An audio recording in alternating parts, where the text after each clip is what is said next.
ಪ್ರಪಂಚದ ಅತಿದೊಡ್ಡ ಪ್ರಜಾಪ್ರಭುತ್ವದ ಚುನಾವಣೆ ಮುಗಿದು ಜನತಾ ತೀರ್ಪೀಗ ಬಂದಿದೆ. ಪ್ರಧಾನಿ ಮೋದಿ ನೇತೃತ್ವದಲ್ಲಿ ಕೊನೆಯ ಕ್ಯಾಬಿನೆಟ್ ಸಭೆ ನಡೀತಾ ಇದೆ. ಮೋದಿ 2.0 ಅಂದ್ರೆ 17ನೇ ಲೋಕಸಭೆ ಅಲ್ಲಿನ ಸರ್ಕಾರದ ಕೊನೆಯ ಸಂಪುಟ ಸಭೆ ನಡೀತಾ ಇದೆ. ಕ್ಯಾಬಿನೆಟ್ ಸಭೆಯ ಬಳಿಕ ರಾಷ್ಟ್ರಪತಿಗಳನ್ನ ಭೇಟಿಯಾಗ್ತಾರೆ ಮೋದಿ.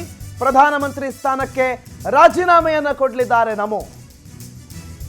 ಇದೇ ಸಂದರ್ಭದಲ್ಲಿ ಹೊಸ ಸರ್ಕಾರ ರಚನೆಗೂ ಕೂಡ ಹಕ್ಕು ಮಂಡನೆ ಮಾಡ್ತಾರೆ. ರಾಷ್ಟ್ರಪತಿ ದ್ರೌಪದಿ ಮುರ್ಮು ಬಳಿ ಹಕ್ಕು ಮಂಡಿಸ್ತಾರೆ ಮೋದಿ. ಶೀಘ್ರದಲ್ಲೇ ಹೊಸ ಸರ್ಕಾರವನ್ನು ರಚನೆ ಮಾಡ್ತಾರೆ ಎನ್ಡಿಎ. 272 ಮ್ಯಾಜಿಕ್ ನಂಬರ್, ಅದನ್ನ ಎನ್ಡಿಎ ಮಿತ್ರಕೂಟ ಬಹಳ ಸುಲಭವಾಗಿ ಕ್ರಾಸ್ ಮಾಡಿದೆ. 290 ಸಂಖ್ಯೆಯನ್ನು ಪಡೆದಿದೆ. ಕಳೆದ ಬಾರಿಯ ಲೆಕ್ಕಾಚಾರಗಳಿಗೆ ಗಮನಿಸಿದ್ರೆ ಅತಿ ಕಡಿಮೆ ಸಂಖ್ಯೆಗಳಾದ್ರೆ ಈ ದೇಶದ ಅಧಿಕಾರದ ಚುಕ್ಕಾಣಿ ಹಿಡಿಯೋದಕ್ಕೆ ಬೇಕಾಗಿರೋ ನಂಬರ್ಸ್ ಎನ್ಡಿಎ ಹತ್ರ ಇದೆ. ಈಗ ಸದ್ಯಕ್ಕೆ ಕನ್ಫ್ಯೂಷನ್ ಇರುವಂಥದ್ದು ಎರಡು ವಿಚಾರಗಳು, ಎರಡು ಪಕ್ಷಗಳಲ್ಲಿ ಕಿಂಗ್ ಮೇಕರ್ಗಳ ಬಗ್ಗೆ. ಆದರೆ ಹಕ್ಕು ಮಂಡನೆ ಆಗುತ್ತೆ, ನಾವು ಸರ್ಕಾರ ರಚನೆ ಮಾಡ್ತೀವಿ, ನಮಗೆ ಅವಕಾಶ ಕೊಡಬೇಕು ಅಂತ ರಾಷ್ಟ್ರಪತಿಗಳಿಗೆ ಪ್ರಧಾನಿ ಮೋದಿ ಪ್ರಧಾನಿ ಸ್ಥಾನಕ್ಕೆ ರಾಜೀನಾಮೆ ಕೊಟ್ಟ ನಂತರ ಹಕ್ಕು ಮಂಡನೆ ಮಾಡ್ತಾರೆ. ಅವರು ಅವಕಾಶ ಕೊಟ್ಟ ನಂತರ ಎನ್ಡಿಎ ಮಿತ್ರಕೂಟ ಜೊತೆಗೆ ಸಭೆ ಆಗುತ್ತೆ. ಸಭೆಯಲ್ಲಿ ನಿರ್ಧಾರ ಆಗುತ್ತೆ, ಸರ್ಕಾರ ರಚನೆ ಮಾಡಲಾಗುತ್ತೆ. ಸೊ ಇದೆಲ್ಲ ಒಂದು ಪ್ರಕ್ರಿಯೆ, ಪ್ರಜಾಪ್ರಭುತ್ವದ ಪ್ರಕ್ರಿಯೆ. ಈಗಾಗಲೇ ಬಂದಿರುವಂಥ ಜನತಾ ತೀರ್ಪು. ಸೊ 17ನೇ ಲೋಕಸಭೆಯ ವಿಸರ್ಜನೆ ಆಗಬೇಕು. ಆ ವಿಸರ್ಜನೆಯ ಸೂಚನೆ ಆಗುತ್ತೆ ಇವತ್ತಿನ ಈ ಕ್ಯಾಬಿನೆಟ್ ಸಭೆಯಲ್ಲಿ. ಅದಾದ ಮೇಲೆ ರಾಷ್ಟ್ರಪತಿಗಳನ್ನು ಭೇಟಿ ಮಾಡಿ ನರೇಂದ್ರ ಮೋದಿ ಪ್ರಧಾನಿ ಸ್ಥಾನಕ್ಕೆ ರಾಜೀನಾಮೆಯನ್ನು ಕೊಡ್ತಾರೆ. ಹೊಸ ಸರ್ಕಾರ ರಚನೆ ಮಾಡುವ ಹಕ್ಕು ಮಂಡನೆ ಆಗುತ್ತೆ ಅದೇ ಸಂದರ್ಭದಲ್ಲಿ. ಸೊ ಪ್ರಧಾನಿ 3ನೇ ಬಾರಿಗೆ ಮತ್ತೊಮ್ಮೆ ನರೇಂದ್ರ ಮೋದಿ ಆಗೋದಕ್ಕೆ ಸಿದ್ಧತೆಗಳು ಎನ್ಡಿಎ ಒಕ್ಕೂಟದಲ್ಲಿ ನಡೀತಾ ಇದೆ.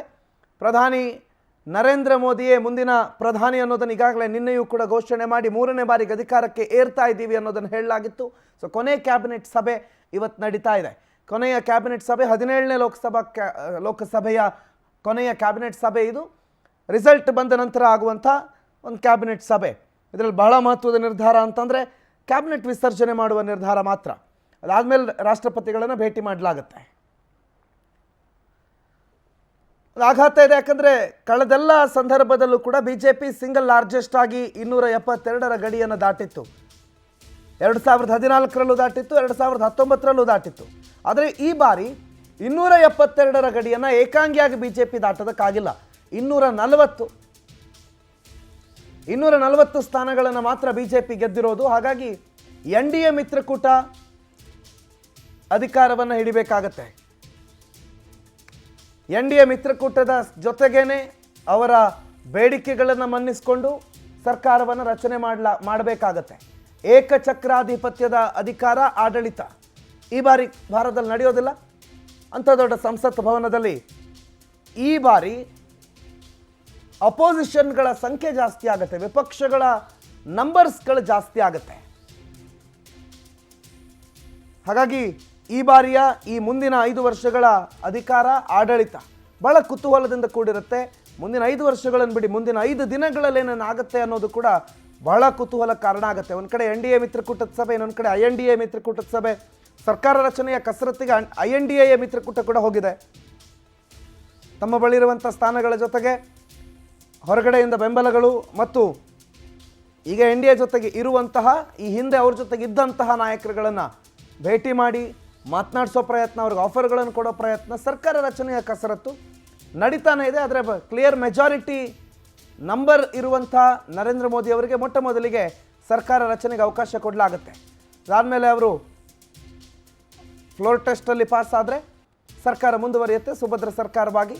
ಇಲ್ಲದೇ ಇದ್ದರೆ ಮತ್ತೊಂದು ಬಣಕ್ಕೆ, ಅಂದರೆ ಮತ್ತೆ ಉಳಿದಿರುವಂಥ ವಿಪಕ್ಷಗಳಿಗೆ ಸರ್ಕಾರ ರಚನೆಗೆ ಆಹ್ವಾನವನ್ನು ಕೊಡಬಹುದು.